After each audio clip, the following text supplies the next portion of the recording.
So, good afternoon, everybody. As you can see, Mikel Arteta has joined me for a press conference on his dodgy green screen with no lighting. It's actually worse than my lighting, but yeah, there you go. He has joined me for the press conference. It looks like his head's floating. Before we get into the transcript that we're going to go through, do smash the likes up. I will be doing a watch along tonight as well. Manchester United versus Sheffield United. So make sure you come and join in for that one a little bit later. That won't be on HOTMIC tonight, but do download it if you haven't already. Nearly 650 of you have done that, so thank you very much. Do appreciate it. Today's Premier League video after this will be talking about the 4 players that signed a contract yesterday for Arsenal. So make sure you go and check that one out. That'll be dropping in about an hour or so. So make sure you come and check that out. And do subscribe, and big up all the new subscribers that have joined over the last 7 days. Nearly 1,000 of you have subscribed, so thank you very much to everybody. We're nearly on 37k now, so thanks very much. And I'm not going to be able to see any of your comments for about 5 minutes while I read through this, but I will come back to some in a minute. Let's go. Let's get on with it. What's your reaction to the burnt Leno news? Well, apparently he was going to be out for a year. Everyone lost their rag.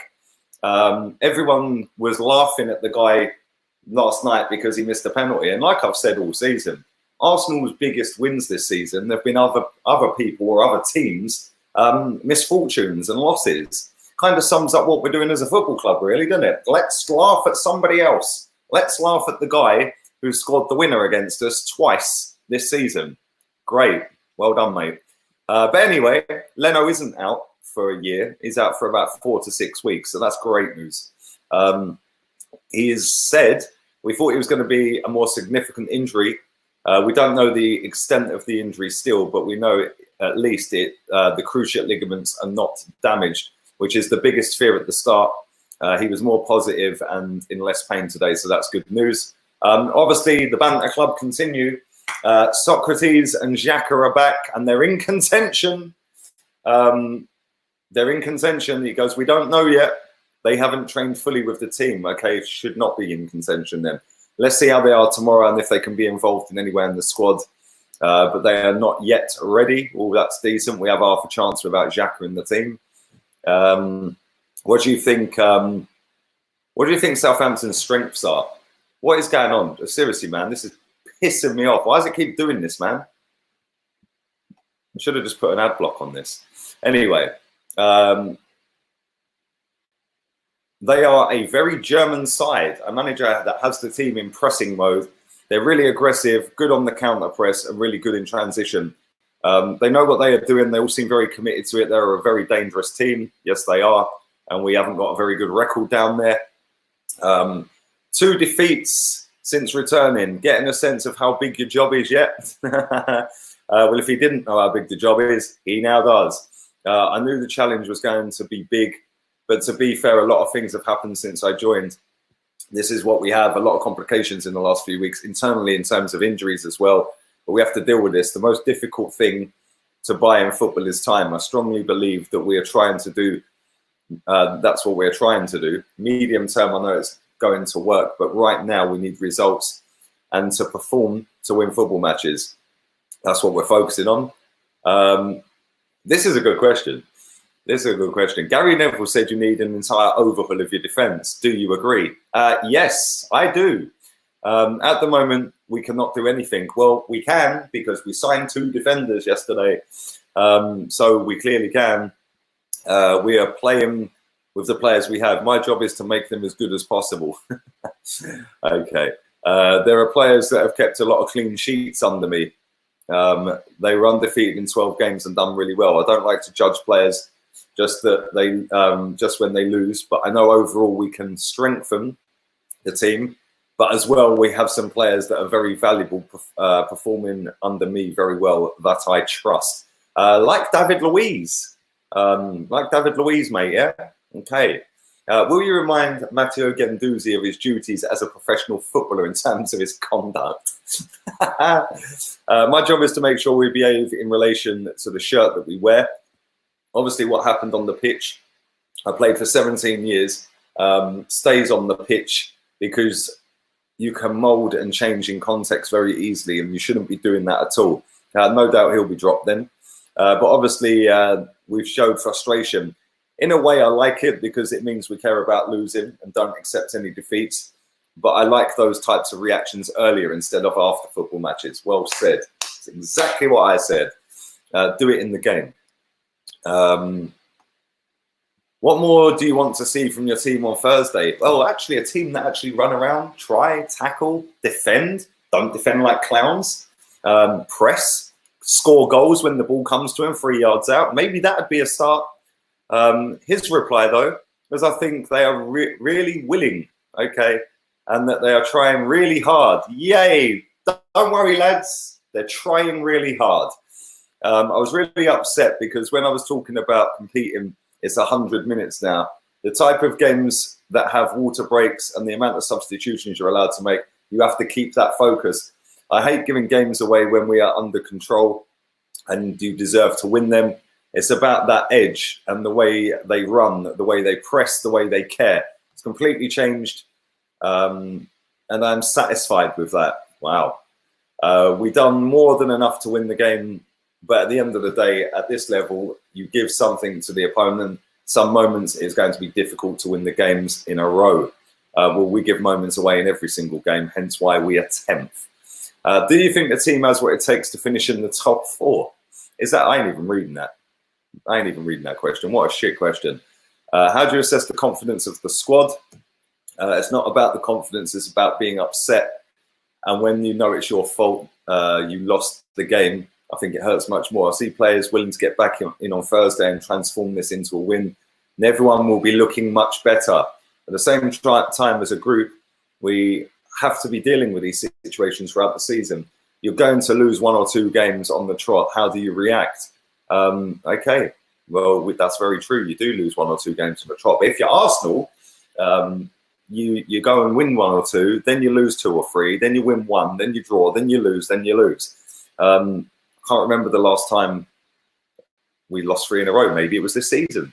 It's a big step up for Emi Martinez, isn't it? Been very patient for a lot of years, waiting for his opportunity. Now it's in his hands. He needs to enjoy it, take it, enjoy it, make the most out of it, and help the team. We really need that. That's what he's here for. Another difficult task at Southampton. We've already been through that, really, with his other comments. Here we go. Do smash the likes up if you haven't already. I would appreciate that, and I will come back to some of these comments. I don't know why I've pinned that, but I will come back to some of these in a minute.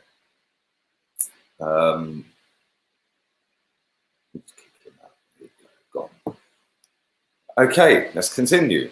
How are you going to use the rest of this season to outline what Arsenal will look like in the future? I knew since I joined what I was jumping into and what has happened in the past few seasons. I knew it wasn't a coincidence. I could have waited and sat back to see if the opportunity was there in the summer, or I could use this time to start the process. And I wanted to see, let me start again. I'm having a mare today. And I want and start to see where the changes have been made. A lot of things have already changed at this club, and we're in an evolution to change. Even the results, the energy was changing before the corona. I can't control everything. Now I don't have any of them in my hands for as long as I want in a day-to-day basis, because they are in and out, and it's not ideal what we need as a club. But it's not an excuse. We are here to win football games. That's the responsibility. That's the responsibility I take. We are assessing a lot of things to make a very clear picture of what it's going to take to get us to the next level, because right now it's not enough. Damn right it ain't enough. Obviously, David Luiz is taking us to the next level. Banter FC. Lockdown restrictions have been loosened. Do you hope there will be less when 2021 season starts? Hopefully we can provide a safe environment, which is the most important thing. Of course, we're waiting, not just myself, all managers and clubs in the world, and the same with the fans, how different the games are. You notice in the rhythm, the quality of the games, it's miles away from what it was. We're living in a unique situation. Well, listen, I totally disagree with that. It's not It's not completely different. If you look at the pace, the intensity, and the games that I've seen this season since it's come back, I think the quality's been pretty decent. Especially when I was watching Man City the other night, they didn't seem to have any issues. They absolutely battered Burnley with a reserve team. So I see Tottenham, Man United putting in great performances the other night against each other. Tottenham were poor last night, though, don't get it twisted. But then, you know, Newcastle against Sheffield United. Newcastle done really well. What's the situation with Gabriel Martinelli? We've had some really bad news again yesterday in training. In the last action, Martinelli, got hit by another player and he's damaged his knee. The doctors are assessing the extent of the injury, but it's not looking good. How long will he be out for? We don't know, but it's looking like months. Is there anything you can put the injury down to? If two players bang each other, or what happened with Pablo on his own, we've had a lot in recent months. They're not muscular injuries, they're more traumatic injuries. But but again, we've been really unlucky and we're going to have to deal with it. I want to know who the player was that took him out. Wouldn't surprise me if it was David Luiz. I'm not going to bother going through this Cedric Suarez, Marie, Ceballos and Luiz contracts. I'm going to do another video after this for that one. Could missing out on Europa League benefit Arsenal? He said, I don't know. I'm telling that I'm going to try and win the rest of the games for sure. I don't want to look beyond that at the moment. We have some examples that it helped them in difficult situations when we're involved with the clubs, but it doesn't give you any guarantees. I want to win football games. I want to play in Europe next season. That is what the club has to be doing, and it's our responsibility to do that. I then spoke about Pablo Marie. He was then asked about, we hear a lot about the 50 million for Thomas Partey. Is it a deal that is even possible? At the moment, just to predict what is going to happen in the transfer window is impossible. Again, I completely disagree. You can see one or two clubs doing these sorts of deals, but the rest is really, really quiet. As I told you, we have to assess the financial situation. Well, listen, I'm really hoping, I am really, really, really hoping that this football club for the last couple of weeks has been sitting there doing exactly that and assessing the financial situation at this club. Because at the end of the day, it seems like nobody knows what's going on. Nobody knows how much we've got available. Nobody knows if we can buy anyone. Nobody knows if we're going to sell anyone. I want to know, and I want to know now, whether they've actually got a plan or whether it's let's get the games done, then we'll go and deal with that. Because if that's the case, all of them people upstairs, get out, go, see you later, because what are you actually doing?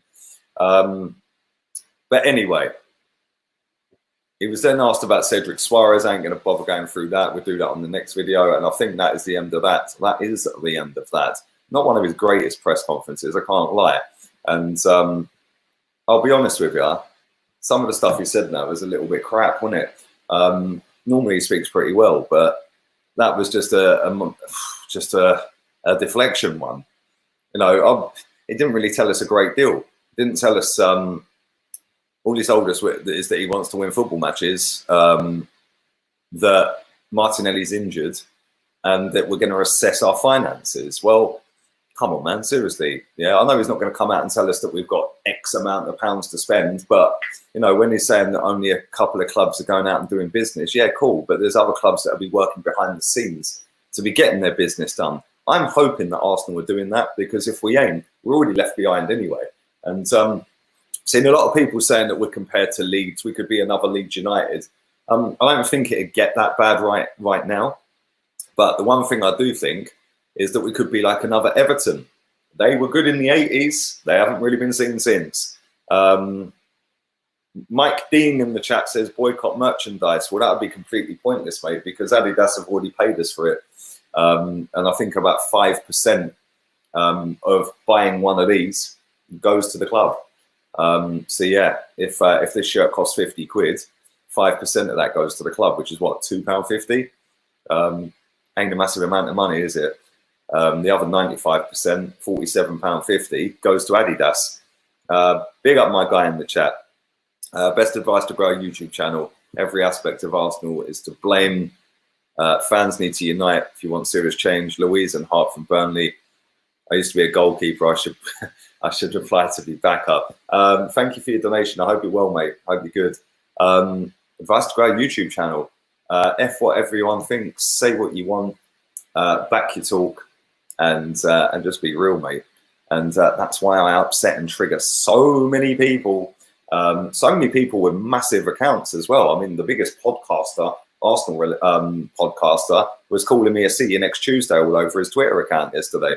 Didn't tag me, mind, but he was calling me that all over his 328,000 followers Twitter account. So thanks for the promotion, Arsblog. Appreciate that. And that's what happens when you upset people that can't take somebody else's opinions. I couldn't care less if you want to back Arteta. I couldn't care less if you want to back David Luiz, Mustafi. I want better. Yeah, and if people don't like me saying it, tough. Grow up, man. Yeah, grow up, because I see people saying all the time, it's fans like you that make us a laughing stock. It's fans like the ones that go on a certain fan channel. That's why we're rubbish. That's why we get laughed at by rivals. No, signing David Luiz on another contract when he's done nothing apart from give away penalties and get sent off and duck out of headers against Olympiacos in stoppage time. That, my friends, is why we are a laughing stock and rival fans laugh at us. And if you're that concerned that rival fans laugh at us, you want to get out more. Like, real talk. Does it really affect your life that badly that, oh no, they're laughing at us? How weak are you? Then again, it's no wonder that you support all these weak players. If you're weak, maybe they're on your level. Who knows? I demand better. So yeah, just be real, man. Say what you think. F the haters. Give them a little slap and a spray every now and again, verbally, and move on. Because ain't no one stopping me saying what I want to say, mate. Couldn't care less. Big up Jaden on Twitch. What's Arteta's process? He hasn't got one, mate. He hasn't got one. Nobody knows what the process is. I think the process is, because it's not Unai Emery, oh, we just have to back him. Well, no, we don't just have to back anything. Yeah? We don't just have to back it, do we? Because if you're not happy with it, why would you back it? You know, we've done this for so long. It is unbelievable. Oh, give Bellerin another go. Give Xhaka another go. Give Mustafi another go. And now it's give David Luiz another go. No. We've done it under a previous manager for 10 years. Oh, but look at what he's done for the club. Yeah, what? So we give him another contract based on stuff he done 15 years ago? Is that how this works? Yeah, and it's no coincidence this club is in the gutter when it's just been a spiral of events, domino effect for 10, 15 years now of fans accepting mediocrity, accepting the likes of Andre Santos at left back, accepting the likes of Bellerin as a captain of this football club, accepting Granit Xhaka throwing an armband on the floor, and then still saying give him another go, accepting Arteta as manager, in fact, when we needed proper managers, accepting signing David Luiz up to a new deal when he's done absolutely nothing for this football club, and is on over 120 grand a week on a new contract. But yeah, there you go. And Chelsea fan tweeted me earlier and basically was saying that he feels sorry for us. Well, listen, their football club, their fans demand better. So they voice their concerns, they get their concerns out there, and they get better. Hence why they are going for Kai Havertz and bid 80 million quid for him now, which has outbid Real Madrid, by the way. Hence why they've signed Timo Werner. Hence why they've signed Hakim Ziyech, a player that we were offered by Mark Overmars, but we didn't want him. And the reason we didn't want him was because apparently it would hamper Mesut Ozil. That's where we're at. That's where we're at as a football club. And it's no coincidence that when you look at the difference between Arsenal and Chelsea, Arsenal's fans accept crap, so they get served up crap. Chelsea's fans don't play up to crap. They demand better and expect first-class stuff, first-class players, titles, trophies. So guess what? They demand that, so eventually they get that. I remember Rafa Benitez taking over as manager for that lot. His first game, he was booed by pretty much every single Chelsea fan in the stadium when they played Man City at Stamford Bridge, holding up banners saying, not my manager, not my manager. He ended up winning them the Europa League that season. Maurizio Sarri, yeah, after 20 games, they were all booing him, saying, get him out, get him out, get him out. Yeah, he ended up winning them the Europa League and getting them top 4. And then he went. Do you know what I'm saying? That's the difference. I'm not allowed, apparently, to say that I don't want Arteta as manager because you're a Spurs fan. Bollocks. I demand better. And one day we will get better, or we'll be in the Championship. You never know. We might actually win the title then, mightn't we? You never know. Big up the latest member of the channel, Madara. Thank you very much. Appreciate that, my friends. Let me read some more of these comments out for a few minutes. Big up to everybody who is watching live. I do appreciate that. Do smash a like on the video. I will be back with an Arsenal video. It'll be the Premier League video that I always drop after this. But it will be Arsenal related today.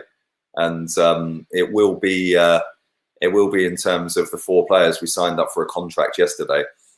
So make sure you keep your eyes peeled for that. You're going to enjoy that video. I already know. So there we go.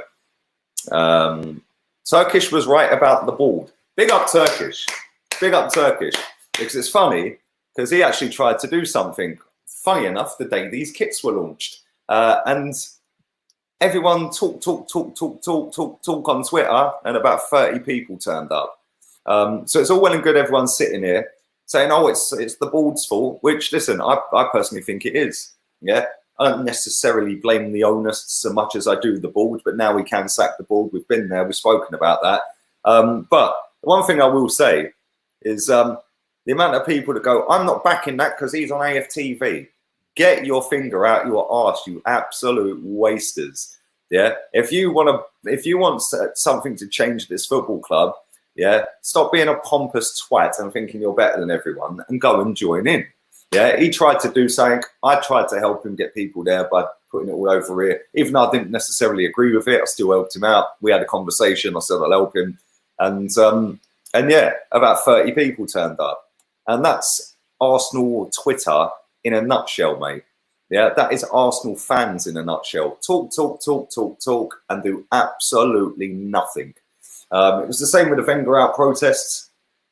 The way you'd look at it on Twitter, you'd think, oh my God, there's going to be about 15,000 people all marching to the Emirates. The reality was there was probably about 400, 500 maybe. And that's Twitter, mate. I've been told, come to a game, you're going to get your face smashed in. Well, it's still intact. Still intact. So yeah, Twitter is just a platform full of fucking idiots, mate. They all think they're big, which is why I find it hilarious. But there we go. Why have we got 3 different Spiros in the chat, for fuck's sake? Do you know what? Yeah, you got to have some sad life if you're making up fake accounts of somebody else, isn't it? But there you go. Let's do a couple more and I'm going to get myself out of here. Chelsea bid 88 million for Havertz. There you go. There you go, mate. Hello to the best Gunner fan on YouTube. Thank you very much, mate. What's happening? Our team needs 90% of the players and staff out. Time for a real rebuild. Ben, I totally agree with you, mate. Yeah, but this is the thing. You have to back the process, otherwise you're not a football fan. You're not an Arsenal fan. And I'm sick and tired of it. At the end of the day, yeah, Edu today. Let me tell you what Edu said about David Luiz. This fraud. Yeah, he is a fraud. This is what he said about David Luiz. And this is on Arsenal's website, by the way. This is absolutely comical. David is a really important player for us.